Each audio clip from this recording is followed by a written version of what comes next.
Coule à flot, source de grâce, inonde-moi de ton chant, qu'aux bontés qui s'entrelacent, je réponds en adorant.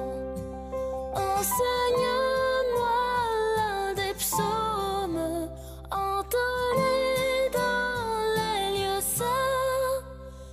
Établis-moi près du trône, siège de l'amour divin.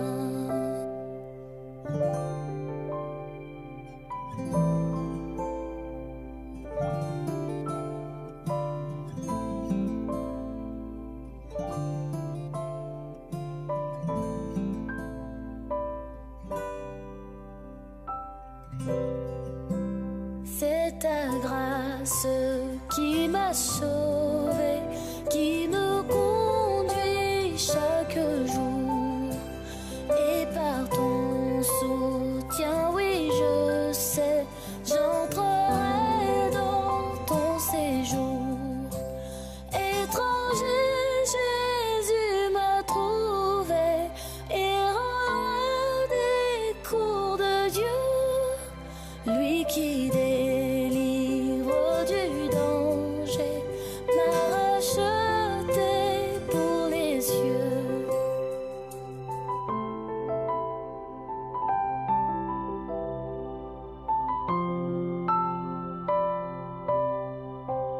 Dépendant de cette grâce, chaque jour je suis à toi. Que ta bonté ne se lasse d'attiser ma faible foi. On t'a chuté, je le ressens, à trahir le Dieu que j'aime. Voici mon cœur, je te le tends, jusqu'au ciel qu'il t'appartienne.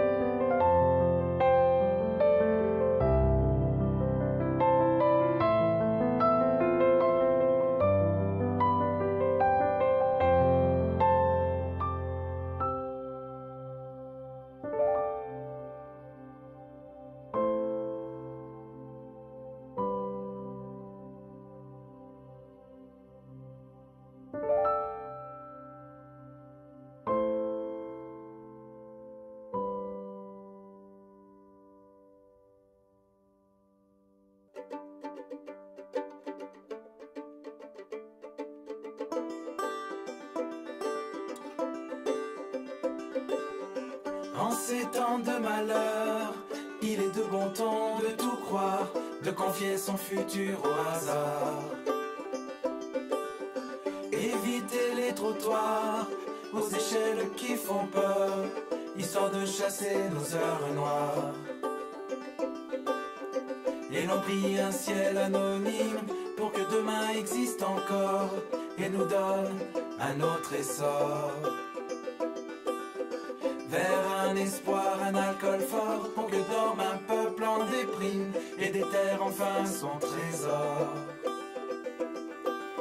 Sans penser que pour bons et mauvais, par ta grâce fidèle, le soleil jamais n'oublie de se lever. Quand le doute est cruel, les yeux levés au ciel, je ne crains rien,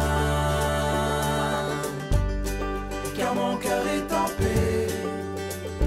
J'ai confié mon destin à celui qui le garde et promet d'être à mes côtés et caché par sa main. Je suis à l'abri, je ne crains rien.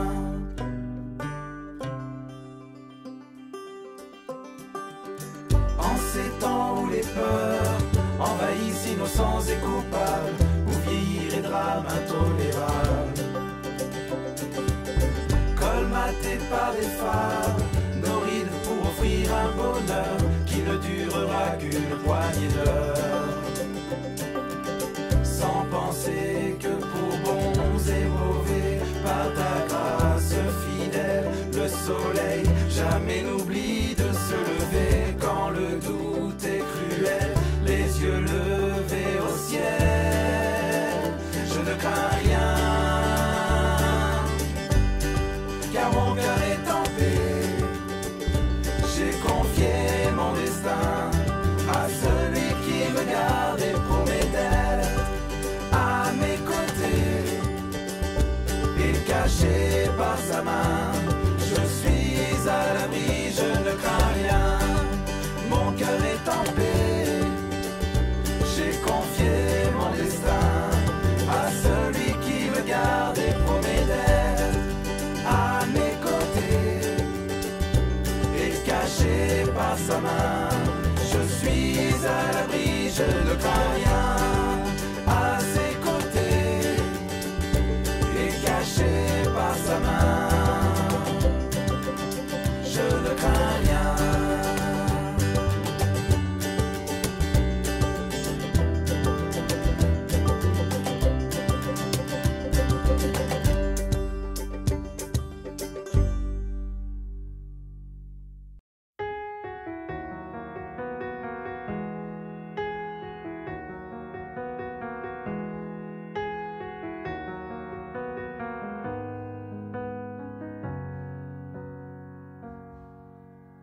Comment osons-nous souiller impurs, nous approcher du Dieu trois fois saint? Sa loi exige la perfection. Comment purifier nos cœurs, nos mains?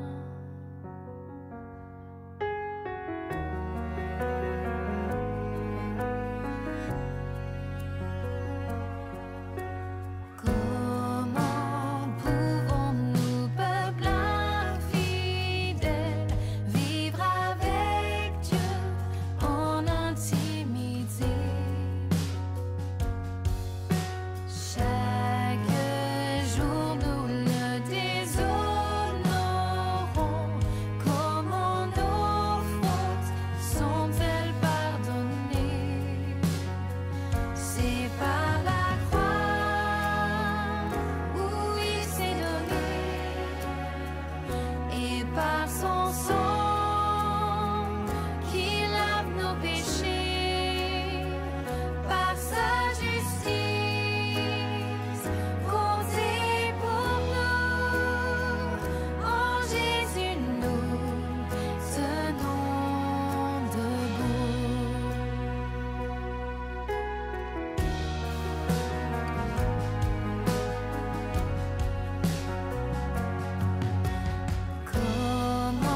Bonjour à tous, je m'appelle Lucas, je suis de l'église évangélique de QC et je suis très content de vous accueillir pour passer un temps particulier avec vous ce matin. Je vous invite à vous munir de votre tasse à café et d'un verre de jus de fruits, de vous installer confortablement pour chanter ensemble des louanges à Dieu. Avant de commencer à chanter, j'aimerais ouvrir la parole de Dieu et lire un passage dans les psaumes. Un magnifique passage qui nous invite à rentrer dans la présence du Seigneur en le louant de tout notre cœur et en le chantant. Il s'agit du psaume 100. Psaume de louange. Poussez vers l'Éternel des cris de joie. Vous tous, habitants de la terre, servez l'Éternel avec joie. Venez avec allégresse en sa présence. Sachez que l'Éternel est Dieu. C'est lui qui nous a fait. Et nous lui appartenons. Nous sommes son peuple et le troupeau de son pâturage. Entrez dans ses portes avec des louanges, dans ses parvis avec des cantiques. Célébrez-le, bénissez son nom, car l'Éternel est bon. Sa bonté dure toujours et sa fidélité de génération en génération.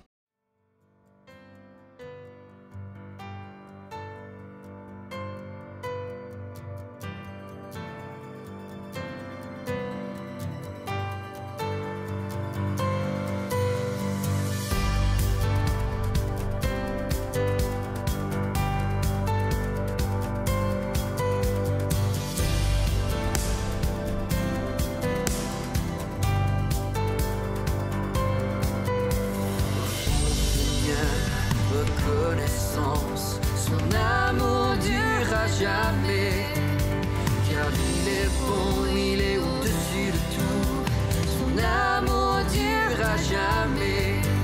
Chantons, chantons,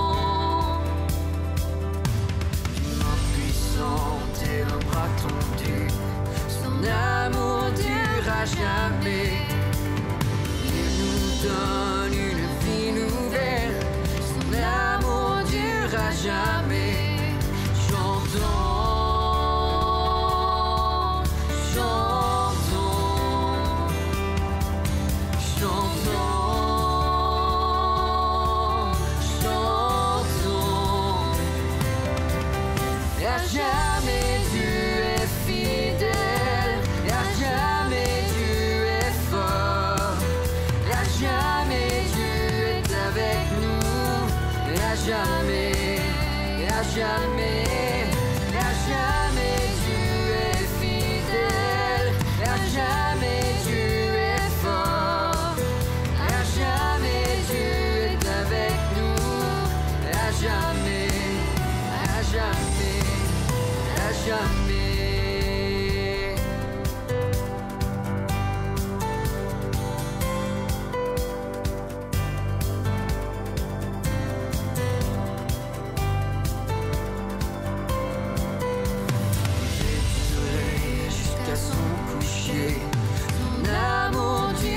Jamais, par la grâce de Dieu, nous persévérons. Son amour durera jamais. Chantons, chantons, chantons, chantons. À jamais Dieu est fidèle, à jamais Dieu est fort, à jamais Dieu est avec nous, à jamais, à jamais, à jamais Dieu est fidèle, à jamais Dieu est fort, à jamais Dieu est avec nous, à jamais, à jamais, à jamais. Son amour durera jamais, son amour durera jamais, son amour durera jamais. Chantons, chantons, chantons, chantons. Et à jamais tu es fidèle, à jamais tu es faux, et à jamais tu es avec nous, et à jamais, et à jamais, à jamais tu es fidèle, à jamais tu es faux, à jamais tu es avec nous, à jamais, à jamais, à jamais.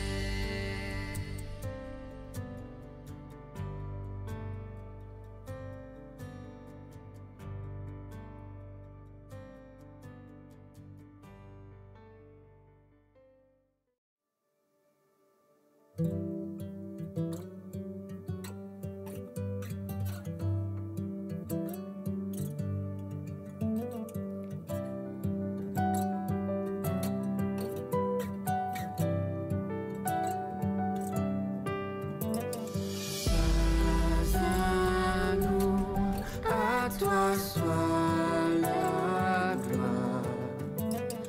Devant toi, rien ne se compare. Tes promesses toujours sont fidèles. Ta louange sera éternelle.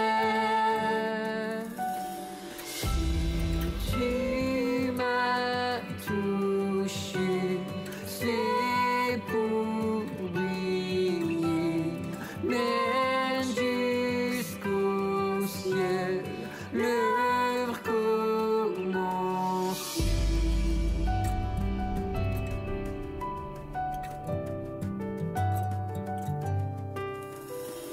Tu m'as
de sa gloire.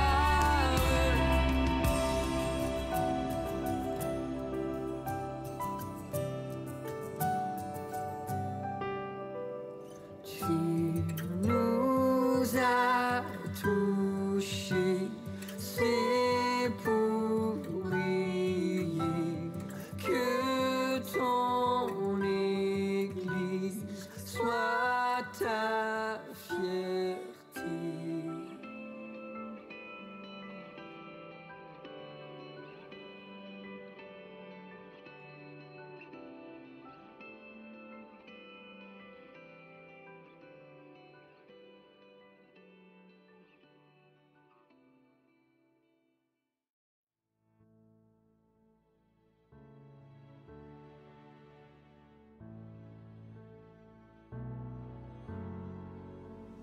Quand je crains d'abandonner, Christ me gardera. Quand Satan vient me tenter, il me gardera. Sur ce chemin sans son aide, je ne tiendrai pas. Mon amour est souvent tiède, il me gardera. Il me gardera, il me gardera, car mon Sauveur m'aime tant. Il me gardera.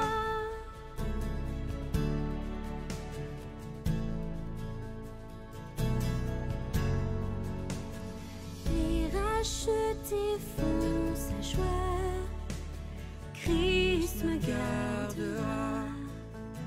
Nous sommes précieux pour le roi, il me gardera. Mon âme est en sûreté, sa promesse y tiendra. Quel grand prix il a payé, il me gardera.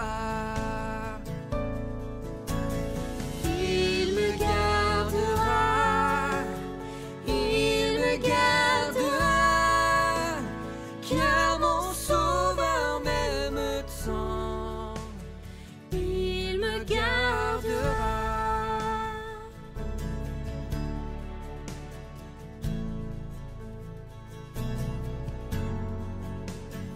Il a souffert pour ma vie, Christ me gardera. Sa justice est accomplie, il me gardera. Avec lui ressuscité, il me gardera. Oui, enfin je le verrai quand il reviendra. Il me gardera, il me gardera, car mon Sauveur m'aime tant. Il me gardera, il me gardera, il me gardera, car mon Sauveur m'aime tant. Il me gardera.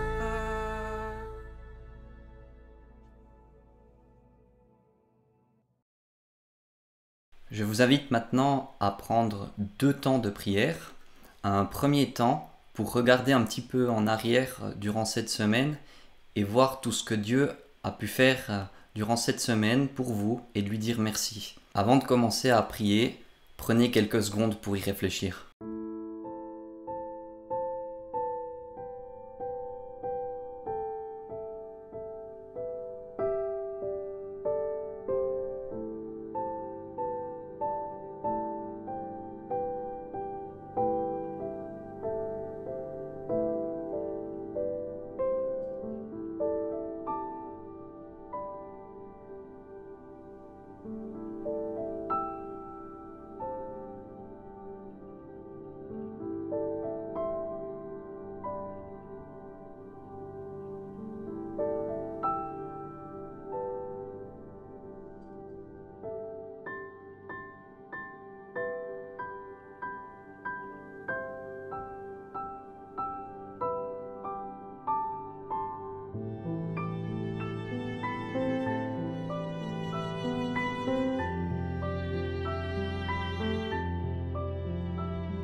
Dans ce second temps de prière, je vous invite à exprimer à Dieu votre amour pour lui, votre reconnaissance de lui appartenir et la joie que ça peut vous procurer.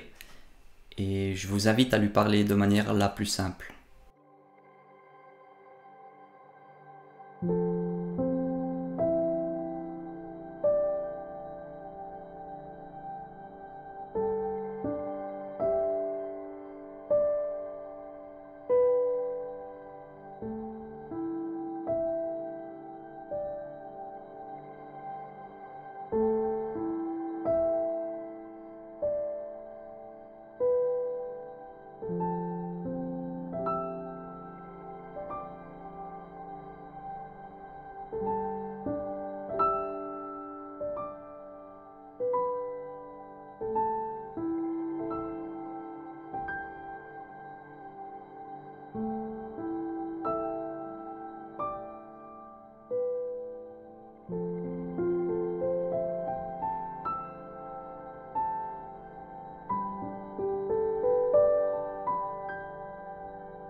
Pendant la période de confinement, j'ai commencé à regarder une série et j'étais surpris de voir que l'un des jeunes acteurs, des enfants qui jouaient dans cette série, c'était un gamin que je connaissais des jours où j'étais prof de piano à Los Angeles.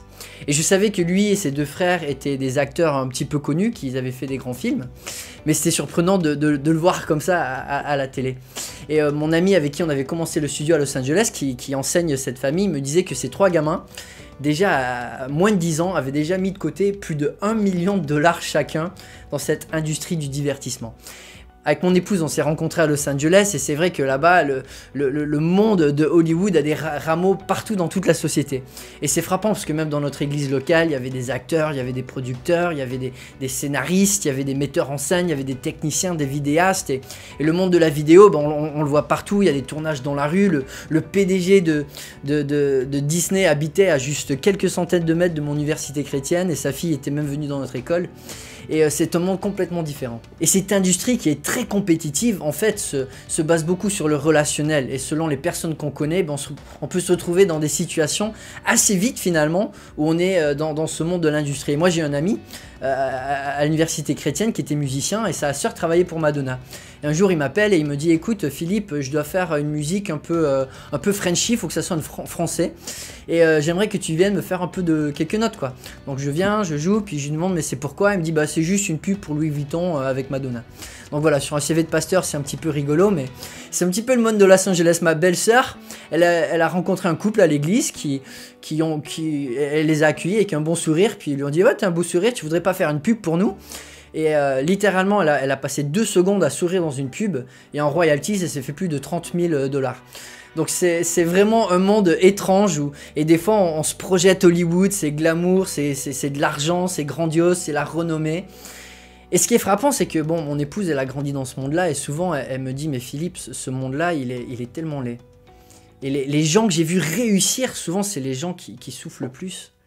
Parce que quand on recherche les choses terrestres, et Hollywood c'est un petit peu caricatural, c'est un petit peu comme Salomon dans ses excès on pourrait dire, et il y a cette visibilité du succès humain qui paraît tellement attirant, et pourtant le revers de la médaille c'est que quand on recherche ces choses on se retrouve vide, et que pire encore c'est destructeur. Alors on voit des scandales liés à Hollywood sans arrêt, mais ça c'est que le sommet de l'iceberg de tout le péché qui y règne, hein, l'impureté, l'orgueil, etc. Enfin, quand il y a autant d'initiatives pour rechercher le monde et les choses du monde, ben on voit aussi les attitudes qui suivent qui sont destructrices.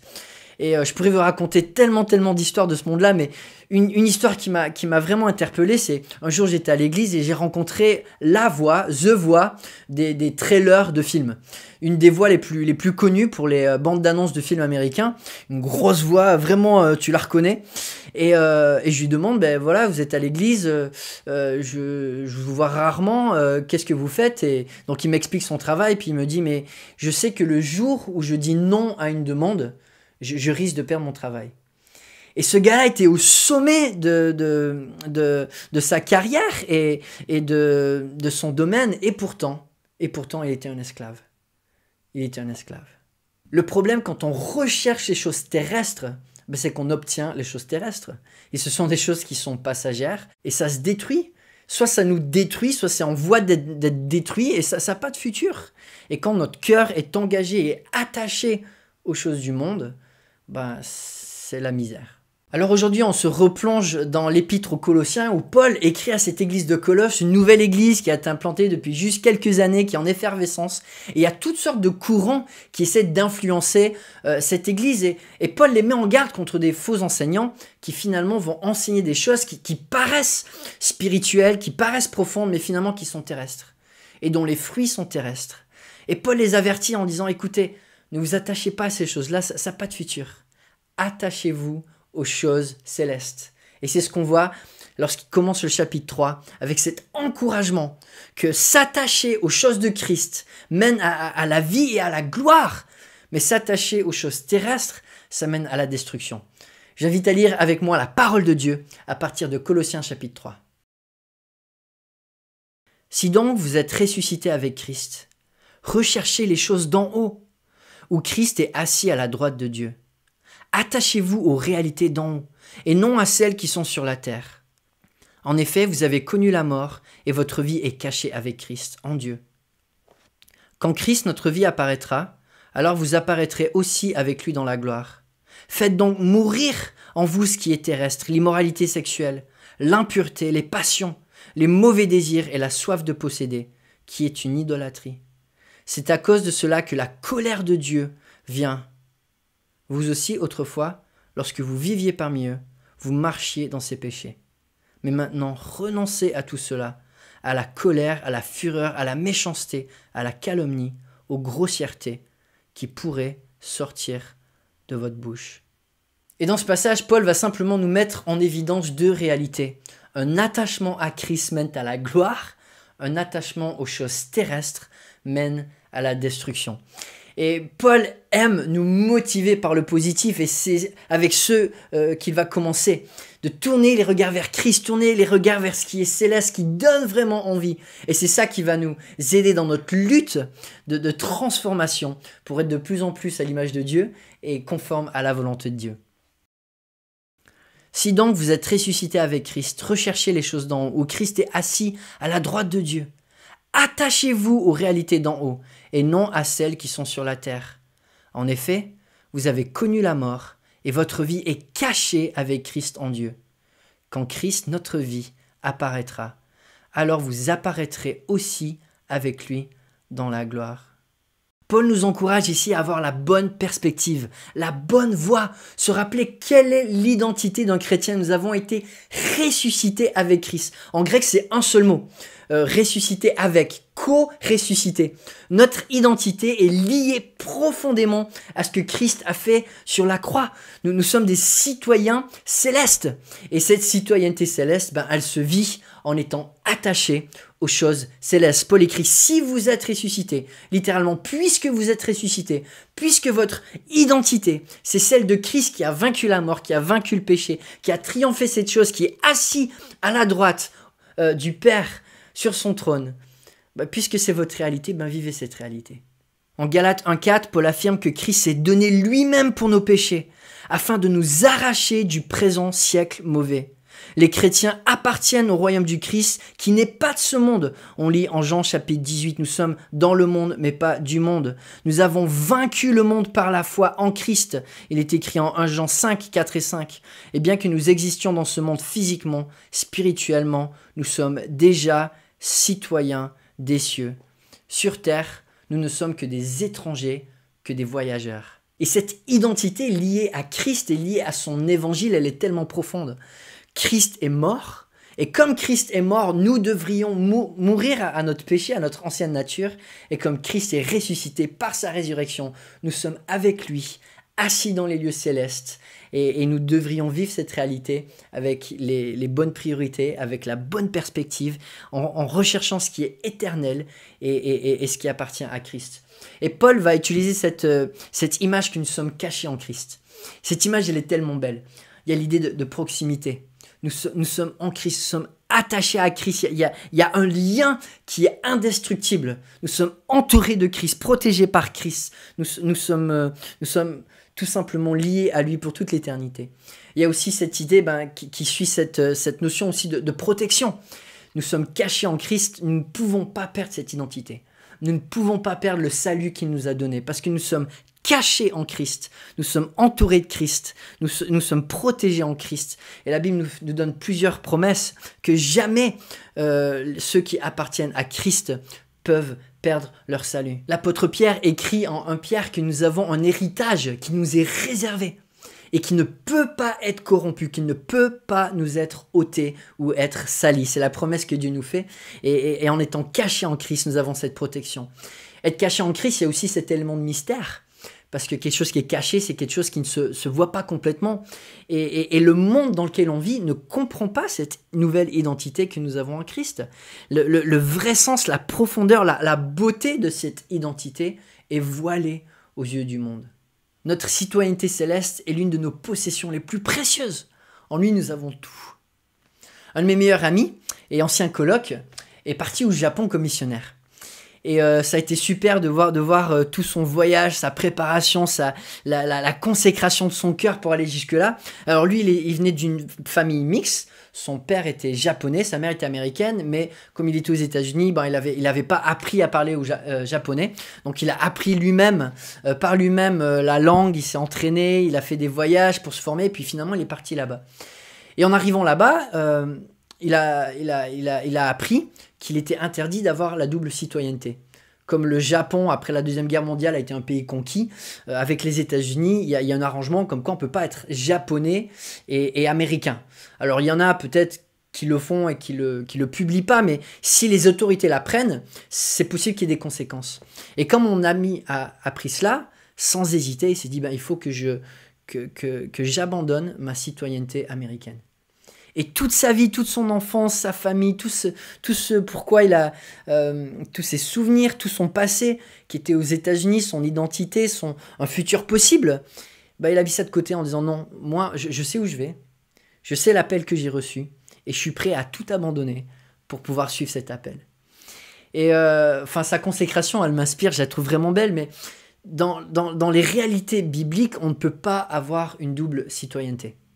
La Bible nous dit que soit nous sommes citoyens des cieux, et alors nous sommes étrangers, voyageurs sur la terre, c'est pas notre maison, ou soit nous faisons de cette terre notre maison, et alors nous sommes étrangers aux choses de Dieu, parce que cette terre, si c'est vraiment tout ce que nous avons, alors nous sommes les plus malheureux, parce que nous n'avons pas grand-chose. Alors Paul va nous encourager à chercher les choses d'en haut, à s'attacher aux réalités d'en haut. Et là, le terme pour s'attacher, en grec, littéralement, ça veut dire de diriger son esprit. Dans certaines versions, c'est traduit par penser. L'idée, c'est d'avoir cette perspective de l'esprit où on pense, on médite, on sature notre tête des réalités célestes. On pense comme Dieu pense, on priorise ce que Dieu priorise et on cherche à faire la volonté de Dieu, on cherche à faire ce qui est éternel plutôt que ce qui est terrestre. Et ça, on le sait, c'est un combat dès les premières minutes où on se réveille le matin. Et souvent, ce combat, on le gagne ou on le perd dans les premières minutes, dans la première heure où on se réveille, de porter nos pensées vers ce qui est de Dieu et de diriger notre journée pour faire la volonté de Dieu dans une attitude qui est appropriée, avec des attentes qui sont appropriées, ou sinon on suit le cours des choses sans vraiment faire cette démarche et on y perd au change. Et c'est vrai que dans notre monde, il y a tellement de distractions. Les pressions de la vie, notre péché, les épreuves, les difficultés. Enfin, il y a tellement de choses qui font que notre regard peut être détourné des réalités célestes qui pourtant sont plus importantes. Et alors Paul nous encourage, cherchez activement les choses célestes, ne perdez pas ce combat. Ne perdez pas le combat de s'attacher aux choses qui durent et aux choses qui ont une vraie valeur. Et alors cet appel de chercher les choses d'en haut, ça ne veut pas dire d'arrêter d'être un être humain. Dieu nous a créés sur terre et nous sommes sur la terre, dans le monde. Nous ne sommes pas du monde, mais nous vivons quand même sur terre. Mais la question c'est, pour qui est-ce qu'on fait ce qu'on fait et comment est-ce qu'on le fait? Et si dès le matin, on n'a pas notre esprit dirigé vers Christ, de vouloir agir pour Christ et avec Christ, alors on perd notre temps.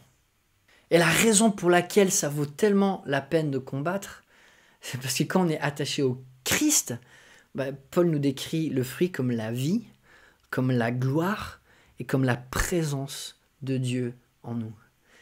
Ça, c'est inimitable. Je me souviens quand j'étais étudiant, avoir Francis Chan, le prédicateur, qui était venu prêcher dans mon université. Et à un moment, il partageait d'être sorti pour voir une pièce de théâtre en famille. Et il y avait la grand-mère de la famille. Alors, je ne sais plus si c'était sa grand-mère ou celle de son épouse. Et en plein milieu de la pièce de théâtre, sa grand-mère la grand-mère s'est mise à pleurer. Et alors, Francis lui a demandé « Mais pourquoi est-ce que tu pleures? Qu'est-ce qui se passe ?» et la grand-mère a dit avec honnêteté « J'ai juste pas envie d'être là. » Et c'est pas que j'aime pas passer du temps en famille, mais je suis saturé de ce divertissement et j'ai juste envie d'être avec Christ. Et alors c'est sûr, on veut pas tomber dans du légalisme où on arrête d'être des êtres humains comme je disais, mais à un moment il faut se poser la question. Quand c'est que notre cœur a plus soif de Christ que du monde? Quand c'est que on enchaîne les jours sans prier et qu'on se dit c'est assez? Quand c'est que on est assez diverti? Quand c'est que notre cœur brûle de vouloir être avec Christ davantage? Si vous êtes ressuscité avec Christ, recherchez les choses d'en haut, où Christ est assis à la droite de Dieu. Attachez-vous aux réalités d'en haut, et non à celles qui sont sur la terre. En effet, vous avez connu la mort, et votre vie est cachée avec Christ en Dieu. Quand Christ, notre vie, apparaîtra, alors vous apparaîtrez aussi avec lui dans la gloire. Quand nous dirigeons nos pensées vers les choses célestes, vers les choses de Christ, alors nous obtenons sa vie, nous obtenons ses œuvres, nous obtenons sa gloire. Mais quand nos pensées sont terrestres et ne sont pas dirigées vers Christ, on obtient les choses du monde. Et Paul nous donne une liste, c'est quand nous pensons comme le monde, nous finissons par agir comme le monde. Et c'est la calomnie, c'est l'impureté, c'est les grossièretés, c'est la méchanceté et toutes ces choses pour lesquelles Jésus est mort. Spurgeon disait avec humour que même dans notre monde, le péché ne paye pas un bon salaire à ses serviteurs. Et un attachement aux choses terrestres mène toujours à la destruction. C'est ce que nous lisons. Faites donc mourir en vous ce qui est terrestre. L'immoralité sexuelle, l'impureté, les passions, les mauvais désirs et la soif de posséder, qui est une idolâtrie. C'est à cause de cela que la colère de Dieu vient. Vous aussi autrefois, lorsque vous viviez parmi eux, vous marchiez dans ces péchés. Mais maintenant, renoncez à tout cela, à la colère, à la fureur, à la méchanceté, à la calomnie, aux grossièretés qui pourraient sortir de votre bouche. Paul nous encourage à mettre à mort le péché. Pourquoi? Parce que nous pouvons le faire. Christ est mort et nous avons connu la mort avec lui. Il est ressuscité, nous avons connu sa résurrection avec lui. Et en Christ, nous avons la puissance pour mettre à mort le péché et pour vivre cette puissance de la résurrection. Et ça commence en saturant notre pensée des choses de Christ et en agissant selon cette direction. Quand nous ne pensons pas, quand nous ne saturons pas notre esprit des choses de Dieu, c'est le vieil homme qui prend le dessus. Et rapidement, ça se voit par nos attitudes, par notre comportement. Et là, Paul nous donne la liste, hein. C'est le mensonge, c'est la calomnie, c'est la colère, c'est l'immoralité sexuelle, c'est les grossièretés. Il y a un lien direct entre nos actions et ce avec quoi nous nourrissons nos pensées. Et la meilleure manière d'avoir un comportement qui reflète Dieu, c'est de nourrir nos pensées de ce qui est de Dieu. Et quand nous ne le faisons pas, c'est les pensées du monde qui prennent le dessus et les actions vont aussi suivre. Le péché est toujours un symptôme de ce qui se passe là-haut. Nous nous mettons en colère, d'une mauvaise colère, quand nous ne voyons pas les choses, nous n'avons pas une perception biblique des événements qui nous entourent. Nous disons des grossièretés parce que nous n'avons pas une perspective biblique de ce que Dieu veut faire avec nos paroles, avec les mots qui sortent de notre bouche pour communiquer la grâce et la bonté. Nous avons des désirs qui sont charnels parce que nous ne saturons pas notre pensée par des désirs qui reflètent Christ, et nous avons des pensées impures parce que nous ne saturons pas notre esprit avec la beauté de la pureté de Christ. Le lien entre nos actions et nos pensées, il est indéniable, et on le sait, nos actions se nourrissent de nos pensées.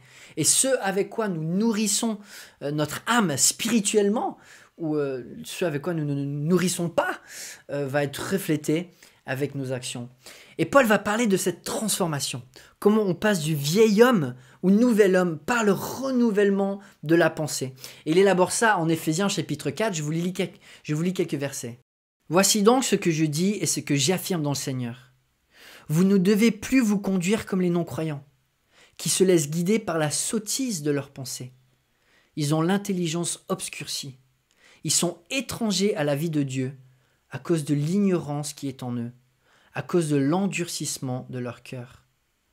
Ils ont perdu tout sens moral et se sont livrés à la débauche pour commettre avec avidité toutes sortes d'impuretés. Mais vous, ce n'est pas ainsi que vous avez appris à connaître Christ.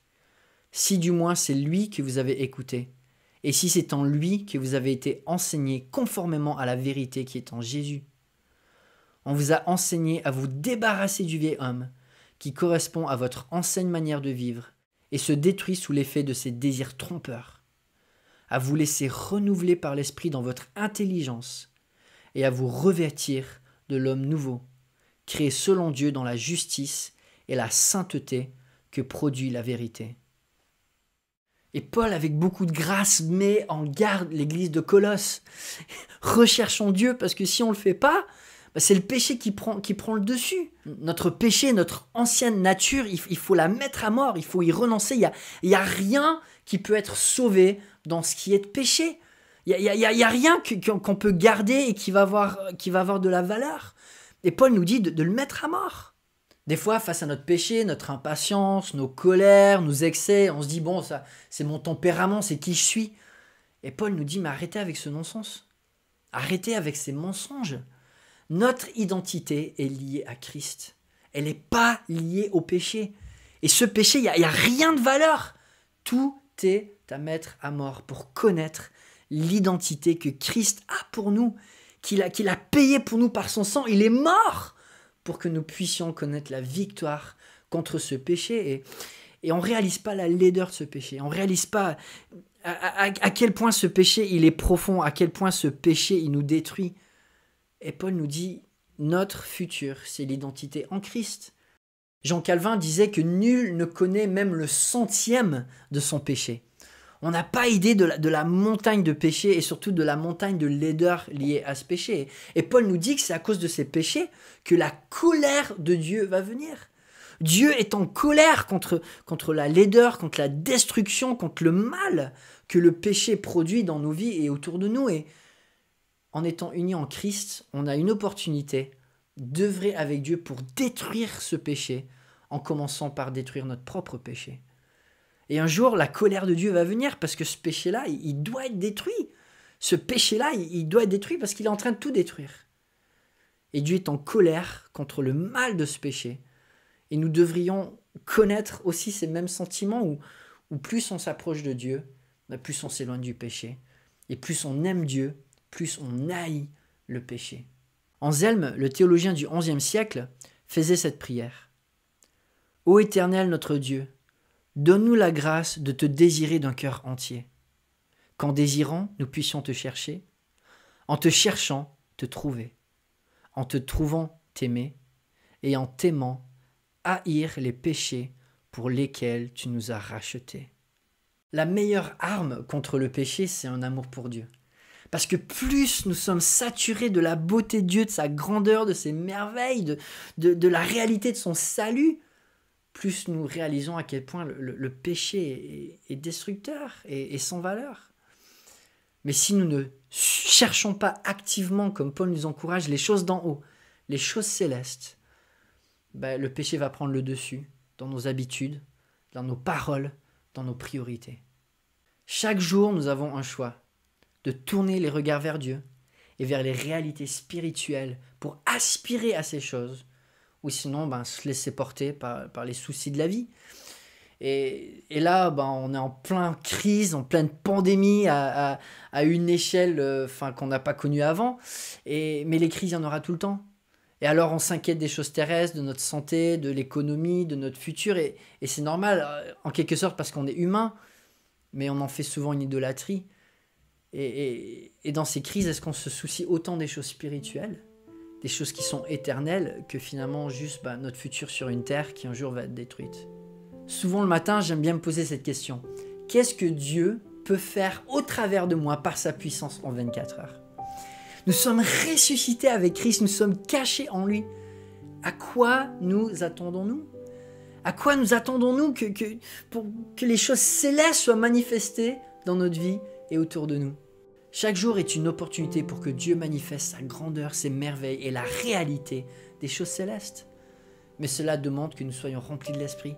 Cela demande que nos esprits soient saturés de sa volonté, de sa présence, d'être attachés à Christ, d'aimer Christ et de gagner cette bataille dès les premières heures, de tourner nos regards vers Christ et de s'attacher à lui pour vivre des journées qui soient dignes de lui, dignes des réalités célestes et de la gloire que Dieu est en train de préparer pour nous et pour toute l'éternité.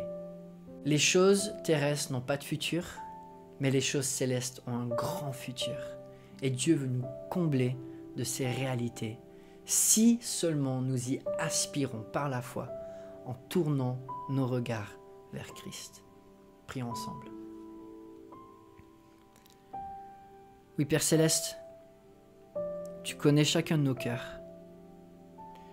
Tu connais nos luttes, tu connais nos défauts, même ceux que nous ignorons nous-mêmes. Un auteur disait que la Bible n'est pas équilibrée parce qu'elle parle tellement de grâce, une grâce qui surpasse de loin notre péché. Donne-nous de comprendre à quel point cette grâce est grande, mais aussi à quel point notre péché est grand. Et tu n'es pas mort pour nous, pour que nous nous laissions porter par ce péché, pour que nous vivions en simplement souciant des choses terrestres. Père Céleste, transforme nos cœurs encore aujourd'hui, fais une œuvre profonde en nous. Donne-nous de chercher activement les choses d'en haut, en se détournant de ce qui n'est pas de toi dans nos vies. Donne-nous un cœur qui est prêt à se repentir ce matin. Donne-nous un cœur qui est prêt à se repentir aujourd'hui. Et Père Céleste, s'il y en a aujourd'hui qui écoutent et qui ne savent pas, qui n'ont pas encore compris que Jésus est mort pour eux, je te prie, Père Céleste, de les éclairer et de les faire comprendre qu'il n'y a rien de mal qu'on fait que Christ n'a pas porté à la croix pour nous lorsque nous plaçons notre foi en lui. Donne-nous d'avoir cette foi, donne-nous d'avoir cette confiance et de vivre pour lui. Amen. Merci Philippe pour ce message. Pensons vraiment cette semaine à chercher la face de Dieu. Cherchons à lui plaire, que nous soyons en vacances ou au travail. Pour finir ce culte, je vous invite à chanter un dernier chant.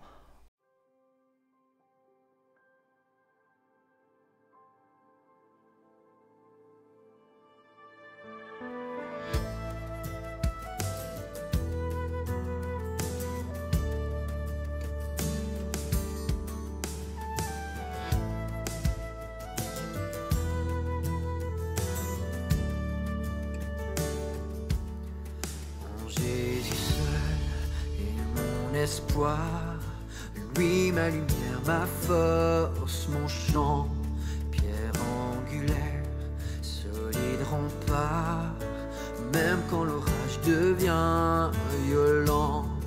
Oh quel amour, oh quelle paix, les luttes cessent, la peur se tait, mon réconfort, mon plus grand bien, dans l'amour du Christ je me tiens.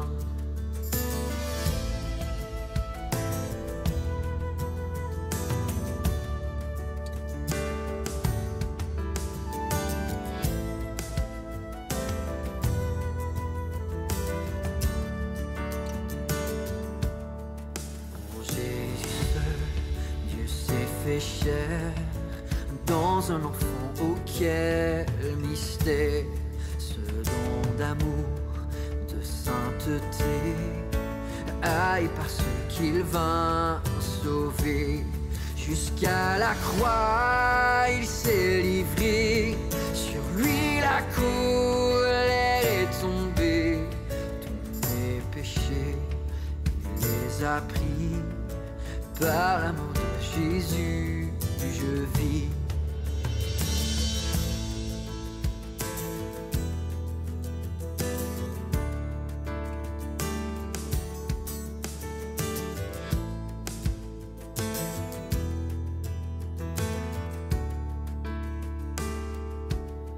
Là dans la tombe, il reposait, lumière vaincue par les ténèbres.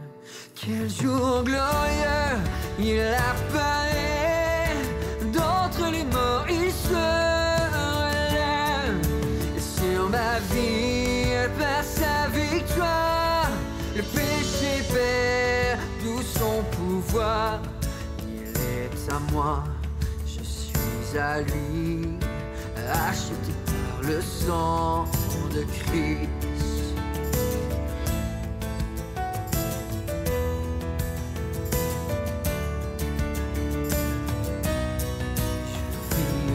Je meurs sans crainte, gardé par la puissance de Christ, du premier cri au dernier souffle, Jésus est maître de ma vie. Les plans des hommes ou du malin ne peuvent m'arracher de sa main, et qu'il revienne me rappelle, par la force du Christ je tiendrai, et qu'il revienne ou me rappelle, par la force du Christ je tiendrai.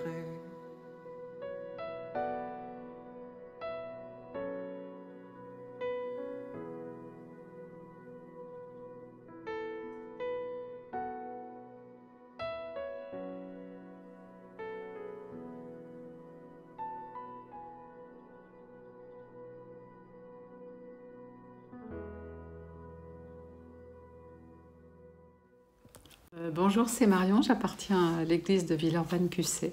Prions maintenant. Notre Dieu, notre Père, nous voulons te louer parce que tu es un grand Dieu, admirable, magnifique Seigneur, créateur de l'univers. Tu règnes au-dessus de tout, Seigneur. Et tu es présent et tu vois chacun d'entre nous. Notre Dieu, notre Père, nous te remercions parce que finalement tu nous as fait naître dans un temps et dans un lieu où même si nous sommes distants, nous pouvons te louer tous ensemble, nous réunir autour de toi pour écouter ta parole malgré la distance, sans frein. Seigneur, ta parole, c'est une lampe à nos pieds, une lumière sur nos sentiers. C'est elle qui nous guide dans la vie. C'est elle qui nous permet de savoir quelles décisions prendre au jour le jour. Et Seigneur, que cette parole, elle ne soit pas quelque chose qui rentre par une oreille et qui sorte d'une autre, mais qu'elle nous aide vraiment chaque jour et que nous puissions la mettre tous en pratique. Seigneur, nous te prions pour tout ton peuple qui est réuni auprès de toi aujourd'hui, mais aussi nous te prions particulièrement pour nos frères et sœurs qui sont dans les hôpitaux, dans les opérations, dans la souffrance, dans la maladie, dans l'inquiétude, Seigneur, pour que tu sois vraiment puissamment auprès d'eux, que tu les soutiennes et que tu les gardes. Seigneur, nous te prions aussi pour nos frères et sœurs par le monde qui n'ont pas la liberté de pouvoir te louer comme nous et de se réunir, mais qui sont traqués et persécutés pour leur foi. Seigneur, merci de ta grandeur, merci de tenir le monde entre tes mains et chacune de nos vies entre tes mains. Nous te louons, Seigneur, nous te bénissons tous. Amen. On arrive à la fin du culte. Je vous souhaite encore une excellente fin de dimanche et bonnes vacances à ceux qui partent en vacances et que Dieu vous bénisse.